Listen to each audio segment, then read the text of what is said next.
3嘅第一課咧就延續嗰個 factorization 啦。咁 factorization 咁其實 Form 2就學咗3種嘢啦。第一種嘢咧就係第一種嘅方法啦 ，common factor 搬出嚟啦。咁搬咗出嚟之後咧就抄翻剩翻嘅嘢啦，就係呢條啦。搬嘅 common factor 搬出嚟咧，咁例如而家睇呢度就知啦，4同6嘅 common factor 就係2啦，咁大家都有 x 啦，咁咪抽埋出嚟啦。咁剩翻嘅就係2a 同3y，咁通常呢個 step 唔會直接出答案㗎啦。咁呢個第一種方法 common factor 搬出嚟，仲有一個叫做分開兩組去factorize 啦。咁分開兩組就係話你第一時間望，全世界抽個 A 又唔得，全世界抽個 B 又唔得，乜都唔得嘅話，咁就你有你，我有我，反而前面一 group 可以抽到個 A， 後邊一 group 可以抽到個 B， 你明明分開兩 group， 所以中間要整個加啦。咁如果佢呢度係減咧，通常就抽埋個減出嚟負1啦，即係咁好啦，抽埋個負1出嚟。但係而家呢度加唔使理啦。咁好啦，咁你就發現到前面一 group 後邊一 group 分開去 factorize， 反而有個 common factor 搬咗出嚟，跟住抄翻剩翻嘅嘢啦。呢個就係 Form 2學㗎啦。咁Form 2亦都有講埋3條 identity 啦，就係呢3條啦。第一條啦 A 二次減 B 二次啦，就即刻見到呢個碌咧就 A 加 B 乘 A 減 B 就做完啦 factorize。跟住另外嗰兩條就有3項嘅。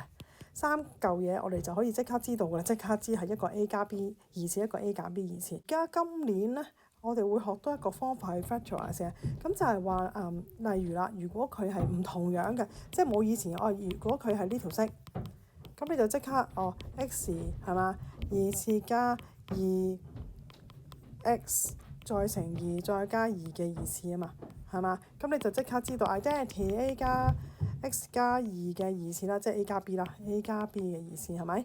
咁好啦，如果唔係咧，擺唔到啦。如果條題目佢係如果呢度轉咗做3咧，如果呢個3咧，咁就唔得㗎咯喎，唔可以擺落呢個框框度，咁即係一定唔會係兩個括弧一樣㗎喎。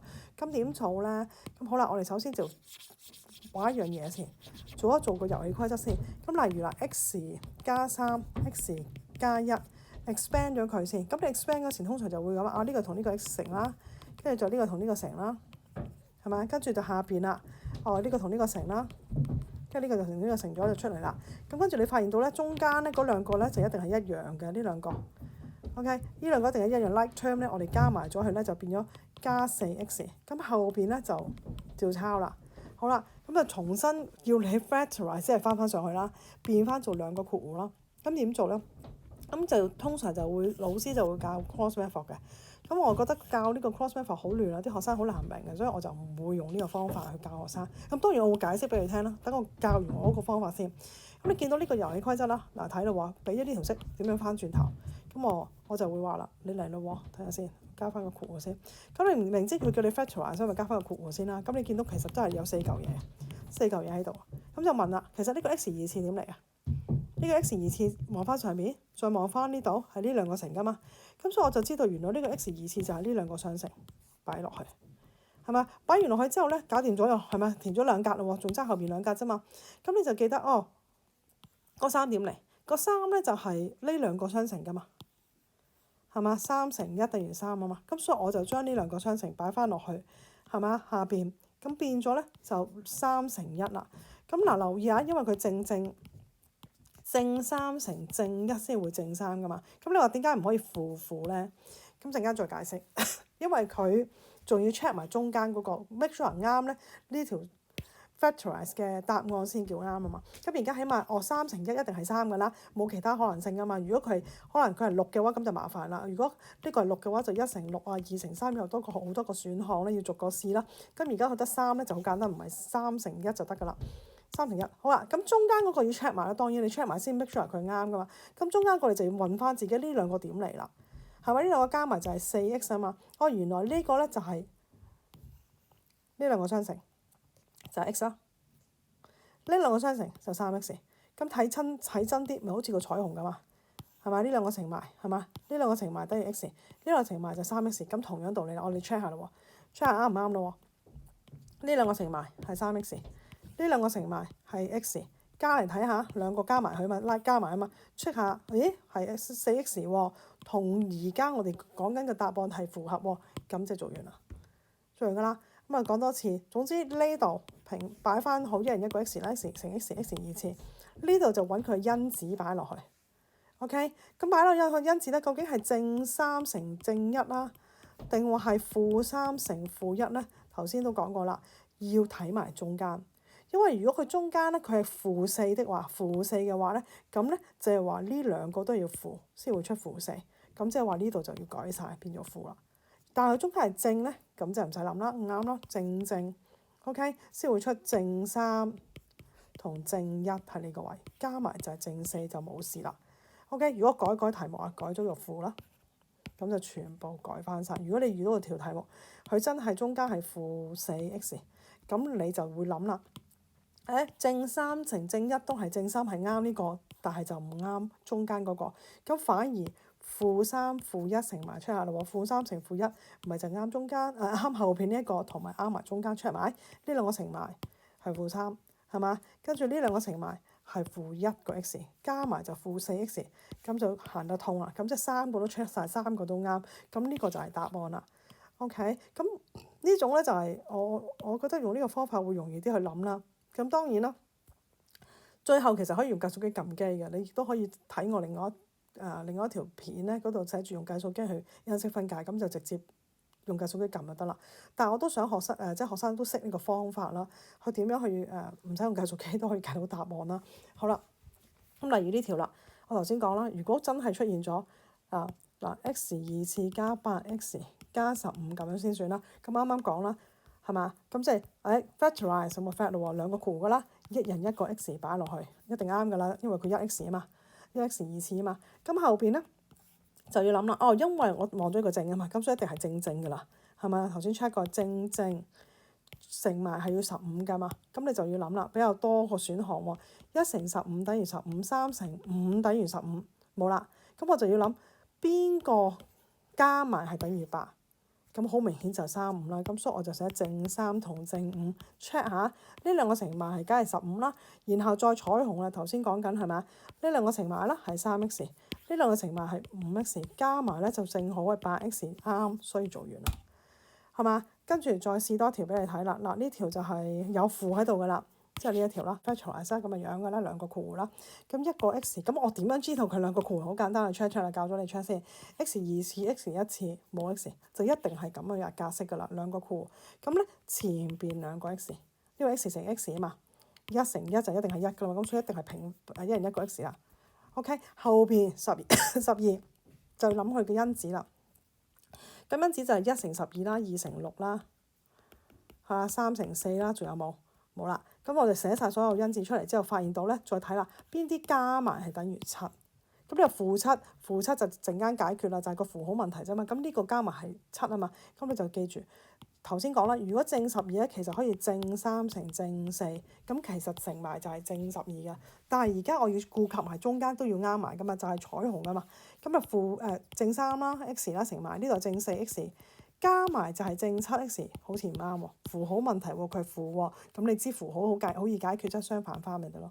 咁相反翻咧就答案咧就即刻出負3同負4，咁你又 check 咯喎，check 翻呢兩個乘埋係負3x，呢兩個乘埋係負4x，係嘛？咁加埋佢咯，就啱啱係負7x，所以符號問題你搞掂咗個7就得噶啦，個負嘅問題你就如果佢係啱啱呢個係負7嘅咧，咁就負。但如果係正7嘅咧，你就一定係正，咁就一定啱晒噶啦。好，再試咯喎。後邊呢條真係後邊有個負，咁點算咧？嗱，用下啦，教你個方法啦。頭先講過啦，又係嗰句啦，兩個括弧啦，因為佢個次序個框似咩？x 2次 x 1次冇 x 啊嘛，咁所以我哋又 check 啦喎，一人一個 x 先，係嘛？跟住就8啦，8有咩？1乘8，2乘4冇啦。咁跟住就諗啦，呢兩個邊個嗱？見到係負8，咁你冇可能正係嘛？正數乘正數唔會等於負數噶嘛，咁所以一定係一個正一個負，正負先得負啊嘛，乘埋係嘛？咁因為呢兩個乘埋先係出個負8，咁你就諗啦，一個正數一個負數，陣間要加埋佢哋喎，咁就即係差額啦。差額要等於2嘅話，咁就唯有2同4啦。咁究竟2 4啊，定係4 2咧？唔知㗎，擺落去先啦。咁擺咗先 check 咯喎，係嘛？嗱，起碼check 咗呢個先，兩個乘埋係負8啦，冇問題啦，係嘛？正4乘負2就負8，咁正2點算啊？正2我哋 check 下咯喎，呢兩個乘埋4x，呢個乘埋負二 x 加埋咧就真係二 x 係嘛？加埋佢哋加埋佢哋咁樣加噶嘛係嘛？正4加負二 x 就係等於二 x 係啱。所以你見到我擺落去啱，但係冇咁好彩啊嘛。咁有陣時真係我擺落去唔係擺4行先，我擺2行先，咁點算咧？2擠前面後面4，咁你就會發現到就 check 下啦。咁 check 完之後你發現到係負二 x 喎，係咪負二 x 喎？但係佢正二符號問題好易解決啫，相反咪得咯，就得啦。相反就解決咗呢個問題啦。相反教練咁就做到噶啦，咁好容易解決嘅啫。好，跟住後邊。B part 啦，試多條啦。嗱，呢度咁多個負啦，咁你睇翻咯喎。如果佢又係 check 下佢啦 ，x 2次 x 1次冇 x， 咁我哋就擺咯喎，一人一個 x， 係嘛？一人一個 x 啦，咁啊擺落去先。然後後邊負10喎，咁就即刻諗佢因子啦。咁就1乘10，2乘5係咁大把，因為佢係負啊嘛，一定係一個正一個負先會出現負數嘅負10啦，係咪？咁你就一定係符號問題啦，係嘛？負正。OK，咁一個負數一個正數擠咗落去之後咧，你自己預咗頭先我講話要彩虹啦，係咪？咁呢兩個乘埋出嚟個數係負數，呢兩個乘埋出嚟係正數，咁即相加嘅話兩個加埋啊，咁一定係差額啊。邊個差額呢兩個啊？2同5嘅差額定2同1同10嘅差額唔等於3咧？好明顯2/5啦。咁如果再心水好清嘅話咧，你就即刻差額喎，要負數啊，咁梗係負5啦，係咪啊？正2啦，因為佢陣間加埋出嚟嘅答案係負3啊嘛，咁你 check 下啦喎，負5x 再加2x 咪負3x 咯，係嘛？但係如果你話我未必諗到咁多樣嘢啦，我又拆咗佢啦。我真係未一試，我未必試到噶嘛，咁我就真係試個2擠前邊個5擠後邊，咁點算咧？冇所謂噶，你 check 完負2x，再呢度乘埋5x，跟住計咗3x 喎，正喎，你負喎，咁點算啊？符號問題好易解決。即刻呢度變翻做加，呢度變翻做減，做完就做到噶啦，啱噶啦。最緊要你係做到佢係3先，跟住後邊啦，開始越嚟越難啦。頭先講過啦，要排好次序，你唔排好次序我就好難去計噶嘛。咁而家就係將佢排好次序先啦。排翻個次序係咩啊 ？x 2次減8x 加12個次序就係 x 2次 x 1次冇 x 先得。咁排好啦喎，咁咪又嚟擺落去咯喎。咁啊，一人一個 x 好開心啦，呢啲好容易啫。咁 x 咯。係嘛？跟住到呢度咧，12喎，咁12又諗啦，1乘12、2乘6、3乘4，小學咁樣諗晒所有因子，然後就因為一個，唔係喎，佢加嚟嘅喎，即係加定係減啊？咁咪加減啦，因為中間睇到佢係負數啊嘛，咁所以兩個都係負數加埋要係8，咁咪真係呢兩個咯，2加6啊嘛，咁咪負2、負6，咁你 check 下係咪啱？嗱，呢兩個乘埋係 x 2次，呢兩個乘埋係負得正12，最尾中間 check 埋彩虹咁啦，負2x、負6x，兩個加埋就負8x，啱啦，係嘛？做完啦就係咁啦。有啲老師咧就會話啦，即係要你步驟嘅喎，要你寫步驟，嗰時都係要你寫步驟。咁但係問題點寫步驟？呢啲我哋咁樣 miss 咁樣唔得嘅喎，佢冇教你呢個方法，啲老師鬧我咁點咧？咁你就可以做翻個步驟俾你睇。咁點做咧？諗舉個例子，而家你嘅答案係呢個啦嚇。